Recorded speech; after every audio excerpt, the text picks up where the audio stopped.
Donc coach, comment ça va depuis le match de dimanche? Comment vous êtes remis un peu de ce match contre Auxerre?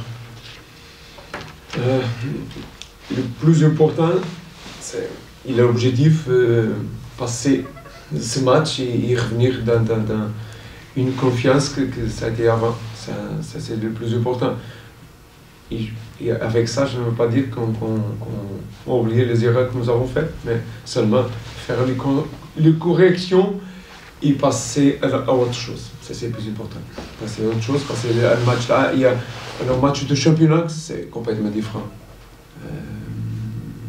Et il faut qu'on comprenne, pas aucune excuse pour ce match. Nous avons perdu le match, on ne va pas passer, on ne va pas continuer notre chemin dans la coupe. Même que nous ne sommes pas préparés avec les autres, on n'a pas, eux, aucune surprise dans la coupe ce moment. Je pense que pour le prochain match, nous avons fait 4 matchs, nous avons arrivé à le 16e, nous voulons faire plus, ça n'a pas été possible, donc c'est fini, on passe au championnat. Sur les 2 derniers matchs, vous avez joué contre Saint-Etienne, qui a une équipe avec beaucoup de renforts. Là, vous avez joué une équipe de Ligue 1.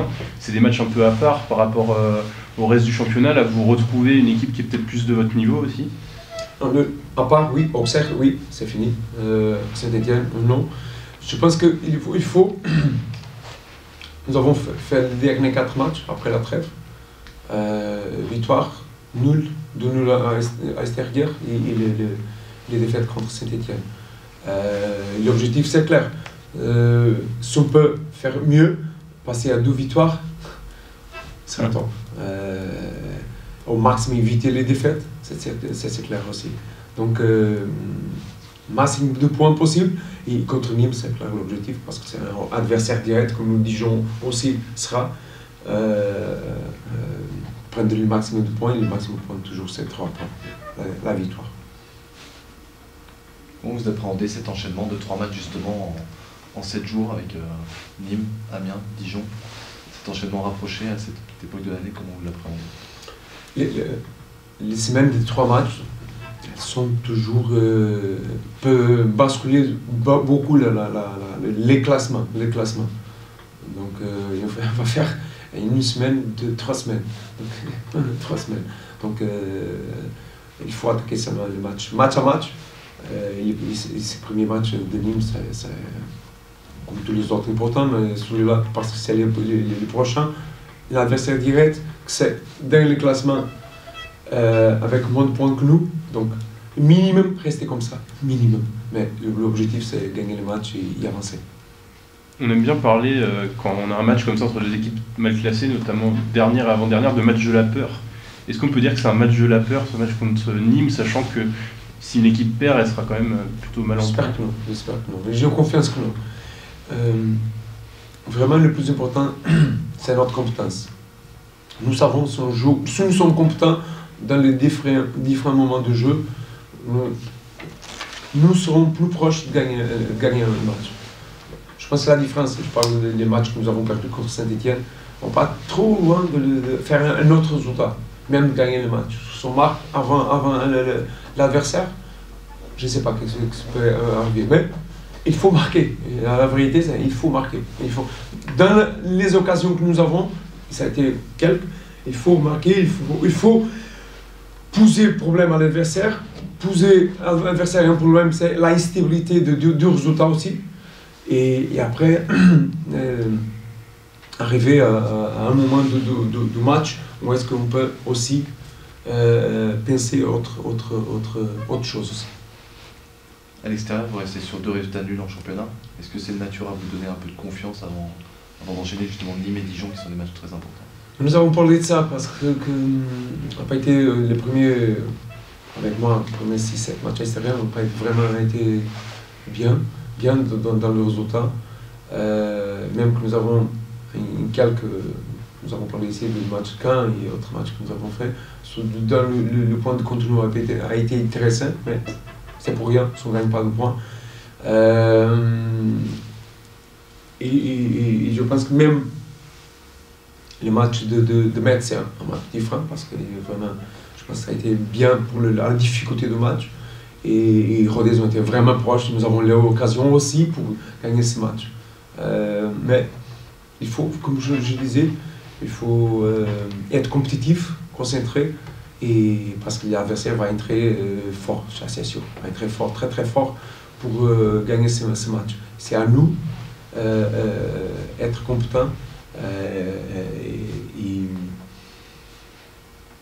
et dire à l'adversaire que nous sommes là pour gagner les 3 points. Point final. Qu'est-ce qu'il faut faire de plus justement par rapport au match de Rodez pour aller chercher ces 3 points-là? Je ne veux pas toucher la chance parce que la chance, il faut chercher. Mais avoir une efficacité différente, ça c'est différent. Parce que c'est vrai que nous avons cassé un but après 3 minutes où nous avons marqué. Si vous vous rappelez, on n'a pas vraiment beaucoup de chance pour l'adversaire. Il y a une situation vraiment d'occasion pour l'adversaire. Nous avons 2-3 situations qu'on va marquer encore. C'est fermer notre but au maximum, continuer ce cycle de maximum de moins de buts incassés et avoir une efficacité différente. Un ratio d'1 pour 3, j'aimerais avoir un ratio maximum d'1 pour 3, non pour 1 pour 5, 1 pour 6. Ça serait trop pour une équipe comme nous. Vous parlez souvent de marquer. Depuis la trêve, à chaque fois que vous avez marqué la première fois, vous avez ramené des points. Est-ce que la clé, c'est pas surtout de marquer le premier but, sachant que maintenant, défensivement, vous êtes quand même beaucoup plus solide que vous l'avez été avant? Mais c'est vrai, mais c'est ignore. Et peut-être 90% des équipes Ligue 1 et Ligue 2. Un pourcentage clair, plus de 80% des équipes marquent premier gagnent le match. Oh, perdent pas le match, minimum. Il y a Champions League, c'est la même chose. Donc c'est important. C'est important parce que l'adversaire, après, joue avec ça aussi. Donc c'est à nous aussi, quand on marque premier, gérer bien le score. Gérer bien les émotions du match. Et ça, c'est un point qu'on appelle un point critique de match. Nous avons parlé ici, les premières 10 minutes de premier mi-temps, deuxième mi-temps, et quand on marque un but, on casse un but. C'est un moment vraiment important. Et malheureusement, nous n'avons pas été compétents contre Rodez. On a marqué 3 minutes après.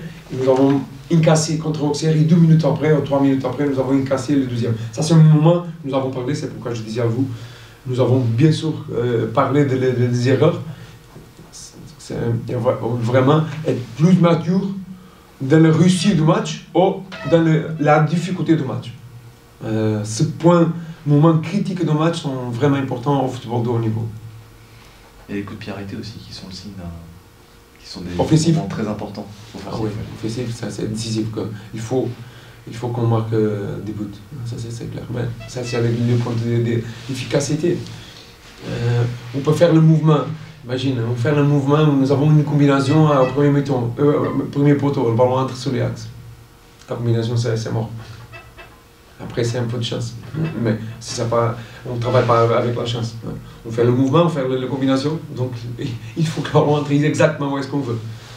Donc, c'est ça qu'on continue à travailler et chercher la confiance du joueur. Parce que nous, une CPA off, c'est toujours 2-3 choses. Premier, bien sûr, le joueur qui fait le CPA, qui marque le CPA, le mouvement du joueur, et après, il y a une chose qu'on ne contrôle pas, c'est l'adversaire, la compétence de l'adversaire. Donc, c'est à nous de faire bien notre côté, notre mission, pour après, peut marquer. Confiance, on peut parler de beaucoup de choses, mais il faut seulement croire qu'on va faire le but. Et on va marquer. Quand, un jour qu'on va arrêter de parler de ça, on va marquer le but. Parce que nous avons l'occasion, on va parler de ça. C'est un truc je sais que ce n'est pas d'aujourd'hui, ça arrive avant moi, mais il faut terminer. Je viens de parler avec Pierre de Auxerre. C'est un truc historique ici, mais il faut à un moment casser l'histoire. Donc c'est ça, la même chose. Il faut casser l'histoire et partir à une autre chose. Quelles sont les nouvelles des joueurs blessés, Charles Caboret et Guy Kilama, qui n'ont pas... Sont prêts. Ils sont prêts, tous les deux. Ils sont prêts. Vous avez un groupe complet pour la Nîmes? Oui, tous les joueurs sont disponibles. Charles, c'est Il a entraîné avec le groupe 6 semaines. Et Guy aussi. Guy a été un petit truc seulement car nous avons pris la décision d'éviter le match d'Auxerre. Mais bien. Le retour de Charles, est-ce que c'est quelque chose que vous attendez? Parce que Moataz qui joue en 6, on a l'impression qu'il est parfois peut-être un petit peu perdu, pas perdu, mais moins compétent que quand il joue plus haut. Est-ce que le retour de Charles peut vous faire du bien et que vous l'attendez particulièrement? Ouais. Vraiment, je trouve que ce n'est pas les questions de 6 ou 8, mais je pense que Moataz peut faire les deux. Le point, c'est que bien sûr, Charles fait bien pour sa capacité, sa maturité. Il y a une des choses que je ne vais pas parler trop de ça pour anticiper l'adversaire. Je laisse le travail pour l'adversaire qui fait du bien sûr à notre équipe. Mais c'est à nous, quand il n'est pas présent, replacer ça dans le terrain. Après, à beaucoup de paramètres, vous connaissez aussi dans le mois de janvier que bougent les équipes. Et vous savez que je parle, le mois de janvier c'est toujours un peu bizarre, avec les paramètres qui arrivent et que faire bouger les points mentaux des équipes. Le mercato. Vous avez hâte que ça se termine, comme ça vous serez fixé. Je souhaite vraiment que ça termine mardi. Je ne sais pas si c'est mardi. C'est mardi. Je souhaite. C'est trop. C'est pas ici, c'est tout le monde. J'ai été plus des équipes qui ont moins de capacité financière qui souffrent plus. Donc je souhaite vraiment que va terminer vite pour nous sommes tranquilles et travailler tranquille et faire le dernier 18 matchs. L'arrivée de Quentin Bernard aussi vous offre une autre solution. Est-ce qu'il peut démarrer titulaire samedi à Nîmes? Pourquoi non? Mais on verra ça. On verra ça pour l'avenir aussi. Quentin a été quelques temps sans jouer, et donc on va faire le maximum pour lui rapprocher rapidement à son niveau. C'est ça que nous avons fait aussi contre Auxerre, donner du temps de jeu pour rapidement revenir à son niveau, même qu'il est bien sûr un joueur avec expérience et maturité, il connaît bien la compétition. Donc pour lui, ce n'est pas une surprise. On a besoin de son, comme tous les joueurs, il y a comme Charles, il y a une maturité qui fait bien à les équipes, bien sûr. Justement, ça vous amène un peu ça, parce qu'on a souvent dit que Niort était une équipe jeune. Là, vous avez Quentin, Mathieu, Charles, même Yanis qui a la trentaine. Un par ligne, en plus, c'est quelque chose dont vous allez avoir besoin pour cette plus sur la ligne d'arrière, ça c'est important. Toujours avoir un des joueurs qui peut apporter à l'équipe, à quelques moments de match, une maturité différente. C'est clair. Devant, c'est pas très bien, aucun problème pour Yanis, qui est venu aussi, il a presque 30 ans. Devant, c'est pas vraiment aucun souci. Le point, c'est avoir quelques postes de joueurs qui connaissent bien une chose, c'est connaître bien la compétition, connaître bien le poste, peut apporter à l'équipe un peu de maturité en quelques moments, comme nous avons parlé avant, et après passer un peu d'un état d'esprit à une équipe que c'est très intéressant, avoir des jeunes, j'adore travailler avec les jeunes, et après manger un peu avec un peu d'expérience.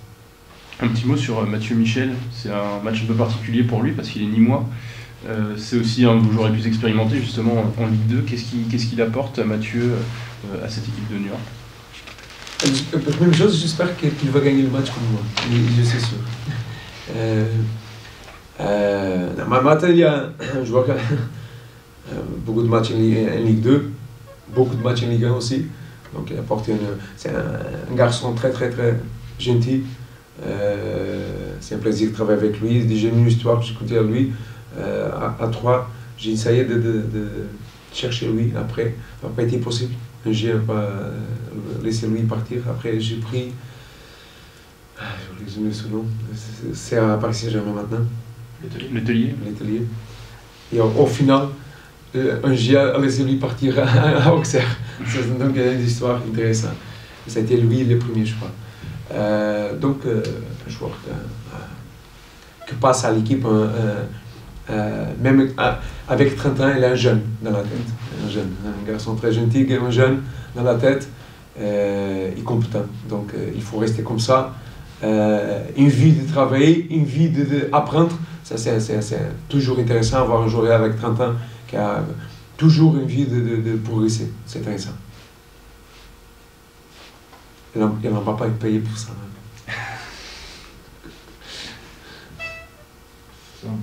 Ouais. C'est bon. Allez, merci beaucoup. Bon voyage. Merci.